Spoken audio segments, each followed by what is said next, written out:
ಬೆಂಗಳೂರು ಕಾಲ್ತುಳಿತ ದುರಂತಕ್ಕೆ ಸಂಬಂಧಿಸಿದಂತೆ ಕರ್ತವ್ಯ ಲೋಪದ ಆರೋಪದ ಮೇಲೆ ಅಮಾನತುಗೊಂಡಿದ್ದ 5 ಪೊಲೀಸ್ ಅಧಿಕಾರಿಗಳ ಅಮಾನತನ್ನು ರಾಜ್ಯ ಸರ್ಕಾರ ವಾಪಸ್ ಪಡೆದಿದೆ.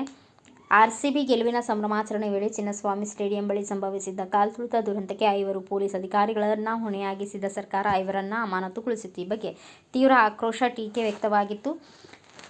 Bengaluru police commissioner B. Dayanand, IPS ಅಧಿಕಾರಿಗಳಾದ Vikas Kumar, DCP Shekhar, HT, Cubbon park police ಠಾಣೆ ಎಎಸ್ಐ ಬಾಲಕೃಷ್ಣ ಹಾಗೂ ಇನ್ಸ್ಪೆಕ್ಟರ್ ಎಕೆ ಗಿರೀಶ್ ಅವರನ್ನು ಅಮಾನತು ಮಾಡಿತ್ತು. ಇದೀಗ ಈ ಪೈಕಿ ವಿಕಾಸ್ ಅವರನ್ನು ಹೊರತುಪಡಿಸಿ ಉಳಿದೆಲ್ಲ ಅಧಿಕಾರಿಗಳ ಅಮಾನತು ಸರ್ಕಾರ ಹಿಂಪಡೆದಿದೆ.